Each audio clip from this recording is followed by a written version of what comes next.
কদমী ইয়ালৈ নাহিবই নেকি? তাই চাগৈ মোক কালি বেয়াই পাইছে। মই যে কালি ইয়ালৈ আহিব নোৱাৰিলোঁ। কি কৰিম, ঘৰতো সকলো কাম অকলে কৰাহে। অ' সৌজনী, কদমী আহিছে। অ' কদমী, আহিলি? মই তোৰ কাৰণে বহুত দেৰিৰ পৰা বহি আছোঁ। অঁ আহিছোঁ। তই যে কালি নাহিলি, মই বহুত দেৰি তোৰ কাৰণে ৰখিলোঁ। তই আহি নোপোৱাত মই গুচি গ'লোঁ।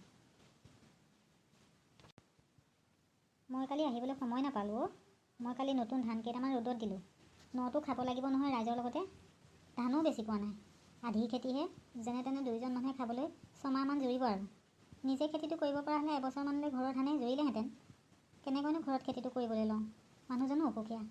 যেনে তেনে দোকানখনতে বহি যি কেইটকা পইচা পায় ঘৰখন চলি আছে আৰু।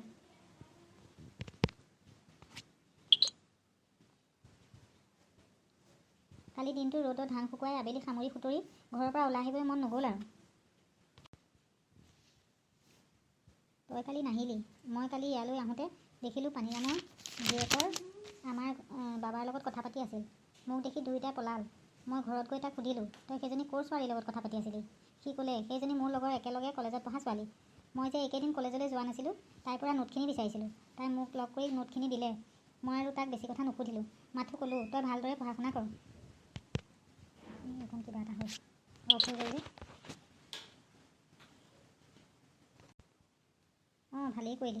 অলপ দিন চাচোন, আজিকালি ল'ৰাক বেয়াকৈ ক'বলৈও ভয় লাগে। লাহে লাহে ভালকৈ বুজাবি। সি পঢ়া শুনা ল'ৰা যেতিয়া সি বুজি পাব।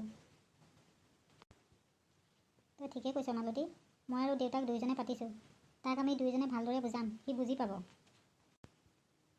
অঁ তহঁত দুয়োজনে তাক কবি, তই এতিয়া ভালদৰে পঢ়া শুনা কৰি চাকৰি এটা লৈ ল। তাৰপিছত ঘৰখন ভালদৰে বনাই তোৰ নিজৰ পচন্দৰ ছোৱালীকে বিয়া পাতি দিম। অঁ তাকেই ক'ম বুলি ভাবিছোঁ। আজি মানুহজনো কামলৈ নগ'ল। আজি কাম নাই বোলে। ঘৰ চলিবলৈ বৰ অসুবিধা হৈছে অ'। ল'ৰা ছোৱালীহালক আলু পিটিকাই ভাত কেইটামান খুৱাই কলেজলৈ পঠিয়ালোঁ। ঘৰলৈ ঘূৰি যাওঁতে ধনেশ্বৰ দোকানৰ পৰা আটা 1 কেজি লৈ যাব লাগিব। সিহঁত কলেজৰ পৰা ঘূৰি আহিলে তাকে খাবলৈ দিব লাগিব। ঠাণ্ডাত সিহঁতে কলেজৰ পৰা আহি ভাত খাবলৈ বেয়া পায়। অঁ হয় দে, ঠাণ্ডা হ'লে ভাত একেবাৰে খাবলৈ মন নাযায় অ'। ময়ো মানুহজন দোকানৰ পৰা আহিলে গৰম কিবা এটা বনাই দিওঁ। দেচোন, কামৰ পৰা আহি গৰম কিবা এটা পালে মনতে ভাল পায়। দুখৰ সুখৰ লগৰী বুলিবলৈ আমি দুজনহে, আৰুনো আপোন বুলিবলৈ আমাৰ কোন আছে। হ'ব দে, দুখ নকৰিবি। আজি বহুত দেৰি হ'ল, ব'ল দুইজনী ঘৰলৈ যাওঁ। অঁ ব'ল তেনেহ'লে। ভাবি থাকি লাভ নাই। ভগৱানে যাক যেনেদৰে ভাগ্যত লিখি পঠিয়াইছে।